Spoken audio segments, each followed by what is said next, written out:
Hello students, स्वागत है आपका हमारे चैनल पीएल फिजिक्स में। अब हम बात करेंगे लेटरल क्रोमेटिक एब्रेशंस की, दैट इज रेखीय वर्ण विवर्तन।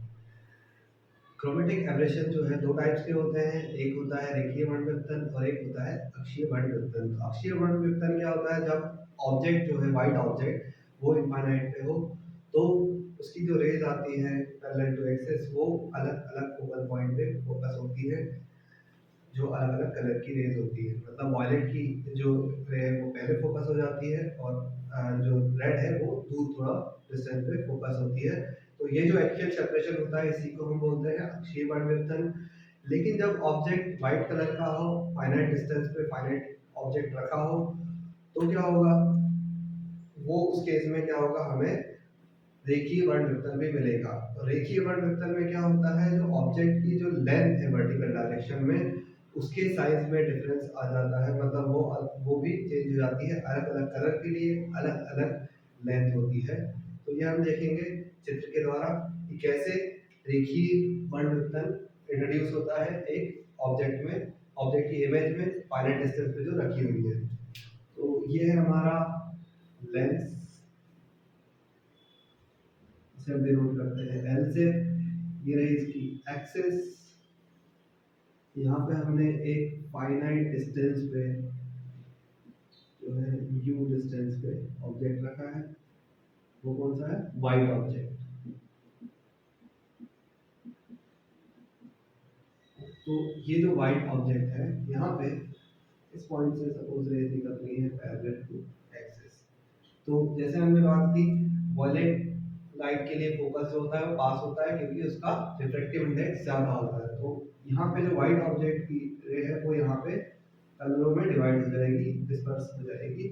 तो ये जो है मेरा बस पहले पास में क्या फोकस हो जाएगी? वायलेट। उसके बाद थोड़ा सा आगे, इससे थोड़ा सा ज्यादा दूरी पे जो है रेड कलर की फोकस होगी। तो यहाँ पे एफ आर। सिमिलरली अभी यहाँ से जो रेस सेंटर से होते हुए जाती है वो डेविएट नहीं होती है, वो सीधी निकल जाती है, ये आप सभी जानते हैं। तो ये जो है आप देख रहे हैं, एक यहाँ पर फोकस होगी और एक इमेज जो है वो यहाँ पर होगी।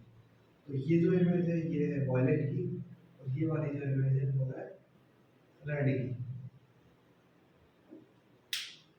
तो यहाँ पे आप देखेंगे यहाँ पे दोनों ही सेपरेशन आ रहे हैं। एक जो है इमेज इस डायरेक्शन एक्शन डायरेक्शन में भी सेपरेटेड है, तो ये जो हो जाएगा डेल्टा बी में जो सेपरेशन है ये एक्सियल क्रोमेटिक एब्रेशन होगा यहाँ पर इस केस में। और ये जो आप यहाँ पे अगर मैं इनकी हाइट की बात करूँ, तो हाइट में अगर बात करूँ तो ये जो डिस्टेंस है, ये जो गैप है दोनों की हाइट में, डेल्टा आई, इसी को हम बोलते हैं lateral chromatic aberration. So this is lateral chromatic aberration, the gap in the height of the image. तो यहाँ पर दोनों कलर की जो लाइट है, दोनों कलर के जो इमेज है उसमें रेड कलर की इमेज बड़ी है और वॉयलेट की इमेज छोटी बनी है, और दोनों की डिस्टेंस भी अलग अलग है, दोनों अलग अलग जगह पे इमेज फॉर्म हुई है। तो यहाँ पर हम निकालेंगे लेटरल क्रोमेटिक एब्रेशन के लिए एक्सप्रेशन। तो हमारा जो आई और वी है जो वो है क्या, कनेक्टेड होता है, और उसको कनेक्ट करने वाला फॉर्मूला कौन सा होता है? M equal to I upon O, मतलब मैग्निफिकेशन। तो आवर्धन होता है एम इक्वल टू होता है I upon O, similarly v upon u, मतलब distance of the image divided by the distance of the object. इसको अगर हम पार्शियली डिफरेंशिएट करें तो क्योंकि हमारी ऑब्जेक्ट की इमेज में कोई चेंज नहीं है, ऑब्जेक्ट का जो साइज है वो चेंज नहीं है, तो वो सेम रहेगा, बस डेल्टा आई होगा। सिमिलरली इसको अगर हम राइट हैंड साइड को करेंगे पार्शियली डिफरेंशिएट, तो यहाँ पर v में चेंज आ रहा है, मतलब जो दोनों कलर हैं उनके लिए अलग अलग डिस्टेंस पे फोकस हो रहा है, इसलिए डेल्टा v पार्शियल चेंज आ रहा है, बाकी ऑब्जेक्ट की डिस्टेंस चेंज नहीं हो रही है अलग अलग कलर्स के लिए। तो यहाँ पर ये हमारी इक्वेशन नंबर 1 बन गई। अब यहाँ पर जो दूसरा एक डेल्टा v है, डेल्टा वी को हम दूसरे तरीके से भी फाइंड आउट कर सकते हैं। हमारे पास लेंस के लिए फॉर्मूला होता है 1/f is equal to 1/v minus 1/u। यहाँ से अगर हम इसे पार्शियली डिफरेंशिएट करें तो हमको पता है कि अलग अलग कलर्स के लिए अलग अलग फोकल लेंथ होती है, तो इसीलिए यहाँ पर डिफरेंशिएट करेंगे तो आएगा minus delta F divided by F square. Similarly यहाँ पर u वेरिंग नहीं है, v वेरिंग है, तो यहाँ पर आ जाएगा minus of delta v divided by v square. तो माइनस से माइनस कैंसिल, और यहाँ पर हम लोग डेल्टा v की वैल्यू निकालेंगे। Delta v is equal to v square delta f divided by f square. अभी यहाँ पर जो डेल्टा f है, अगर आप देखें तो delta f is equal to होता है ओमेगा f। ये हमने पढ़ा था जो हमारा एक्सियल क्रोमेटिक एब्रेशन। तो ये बेसिकली एक्सियल क्रोमेटिक एब्रेशन होती है, क्रोमेटिक एब्रेशन, जब इमेज इनफाइनाइट पे, जब हमारा ऑब्जेक्ट है वो इनफाइनाइट पे होता है वाइड ऑब्जेक्ट, तो यहाँ पे एक्सियल क्रोमेटिक एब्रेशन जो होती है ऐसा होता है। तो हम इक्वेशन 1 को यूज करेंगे फ्रॉम इक्वेशन 1, और यहाँ पर ये जो है हमारी इक्वेशन नंबर 2 नाम देते हैं। इन दोनों को जब हम यूज करेंगे तो delta I upon O is equal to होगा वी स्क्वायर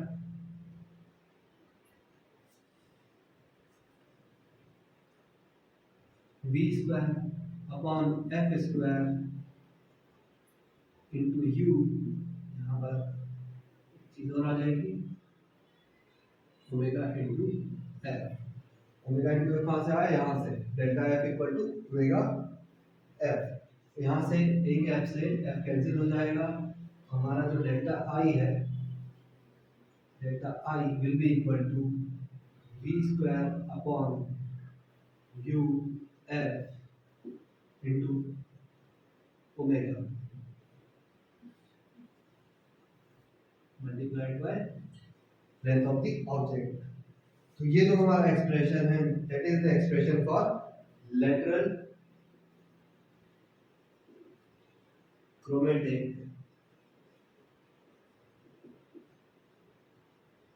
एब्रेशन।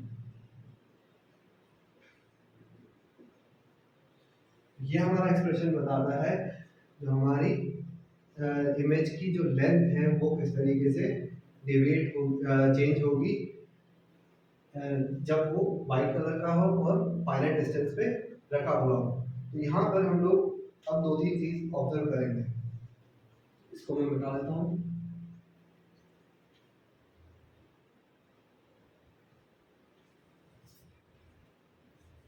यहाँ फ्रंट में लिखते हैं इसको, delta I is equal to V square upon U F into omega into O.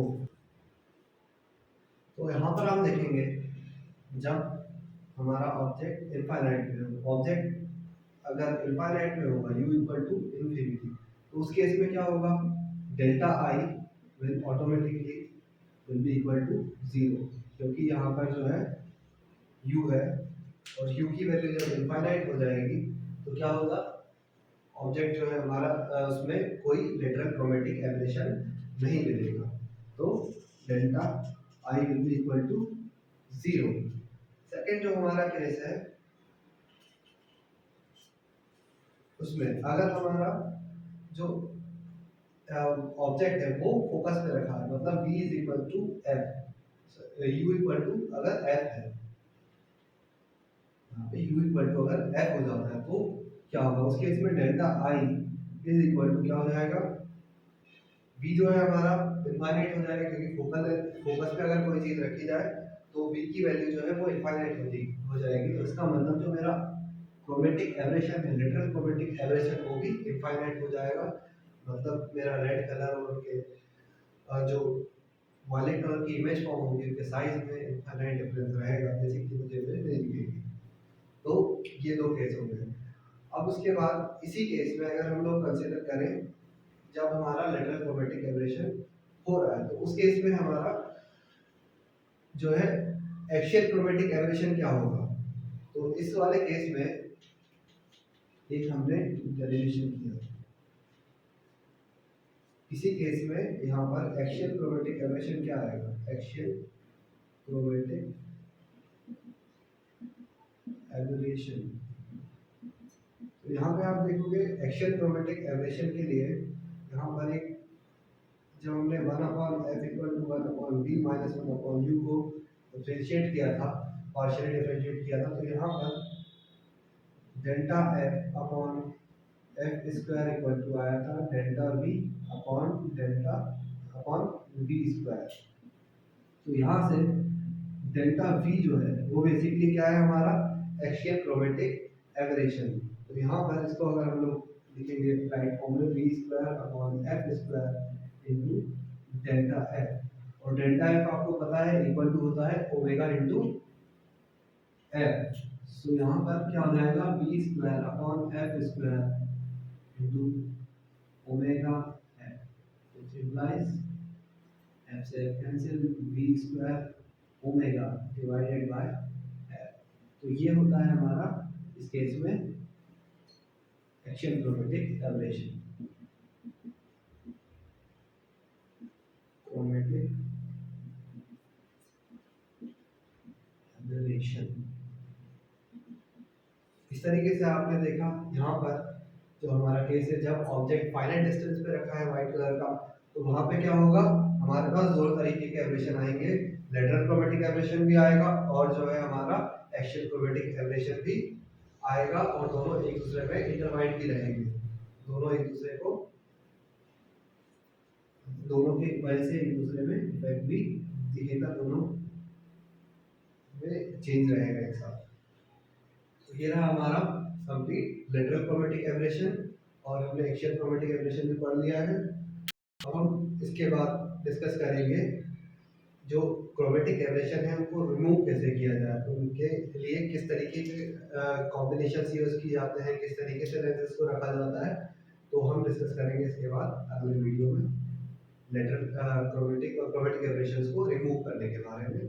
So thank you for today.